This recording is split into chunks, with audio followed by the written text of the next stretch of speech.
Very good morning, and we are going to learn some of the tips to correct these sentences with the correct usage of tenses. Number one, he died before his wife came. So now अगर हम इस sentence को देखें, इसमें दो sentence हैं. He died कि वो मर गया, बिफोर हिज वाइफ केम उसकी वाइफ के आने से पहले. तो अगर हम इस सेंटेंस की बात करें, इस सेंटेंस को हम ऐसे भी लिख सकते हैं, he had died before his wife came. अगर हम पहले सेंटेंस को देखें, हमें सेंटेंस समझ आ गया कि ये पास्ट में है. ही डाइड, वो मर गया उसकी वाइफ आने से पहले. पर अगर हम ग्रामर की बात करें, जो आपका कंप्लीट सेंटेंस है, जो आपका मेन सेंटेंस है पास्ट के अंदर, उसको हम पास्ट परफेक्ट में बनाएंगे, दैट ही हैड डाइड.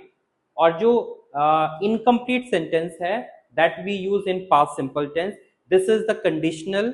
और लाइकवाइज भी अगर हम बात करें कि यार वो मर गया था जैसे उसकी वाइफ आई उससे पहले.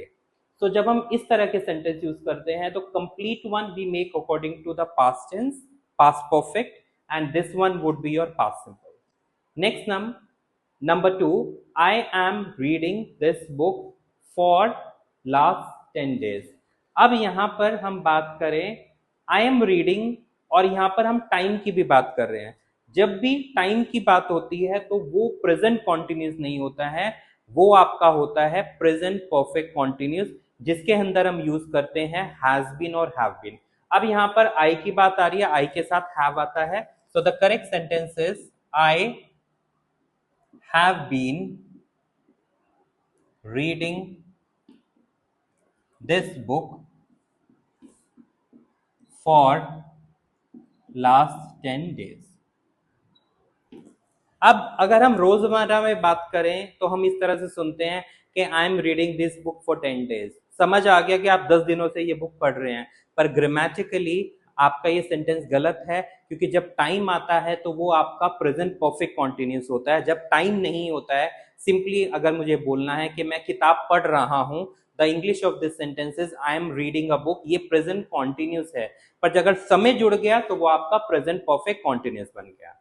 Number three, we have been working for Monday. अब ये सेंटेंस सही है क्योंकि इसमें टाइम की बात हो रही है मंडे से, और वी के साथ have been और वर्ब की फर्स्ट फॉर्म भी है.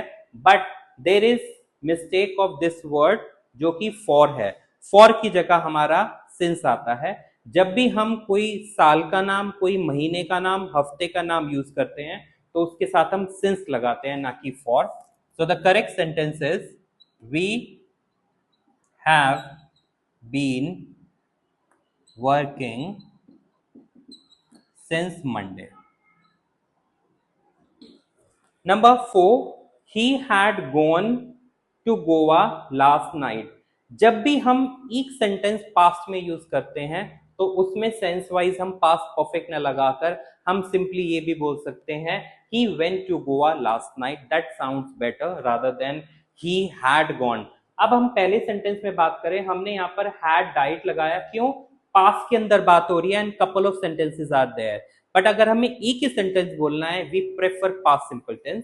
So the correct sentence is he went to Goa last night. Next number 5, I have seen your aunty last month. अगर हम यहां पर बात करें लास्ट मंथ, तो ये आपका बीत चुका है, तो उसके लिए हम हैव सीन ना लगा के हम बोलेंगे I saw your aunty last month. Number 6, the made has not answered when I called her. अब आप ये देखिए, यहां पर भी आपके दो सेंटेंस हैं. एक सेंटेंस आपका ये है कि मेड ने आंसर नहीं किया जब मैंने उसको कॉल किया. अब ये आपका हैज है, ये आपका प्रेजेंट परफेक्ट है, एंड ये कॉल्ड आपका पास्ट टेंस है. अब आप अगर ऊपर देखें, यहां पर भी दो सेंटेंस है, ही डाइड, ये भी पास्ट है, एंड वाइफ केम, ये भी पास्ट है, पर यहां पर ये चेंज है। सो अगर हमें ये ठीक करना है, देन वी नीड टू से the made had not answered when I called her, कि मेड ने कॉल का आंसर नहीं किया जब मैंने उसको कॉल किया। सो ये दोनों ही पास्ट टेंस है। अगर आपको इस तरह से सेंटेंस बनाना है, you can not make mix कि one sentence is your present, one is past. No, अगर हम पास्ट की बात कर रहे हैं तो हमने जो ये हैज था इसको हमने चेंज कर दिया हैड में। And the last sentence is they was reading newspaper. अब यहाँ पर रीडिंग है, वॉज वर है, और एक आपका ऑब्जेक्ट है। यहाँ पे only the mistake is your helping verb, क्योंकि दे के साथ पास्ट कॉन्टिन्यूअस टेंस में वर आता है, ना कि वॉज। वॉज आता है आई के साथ, ही शी इट के साथ, दे के साथ वर आता है। So the correct sentence is they were reading newspaper. I hope you like this exercise.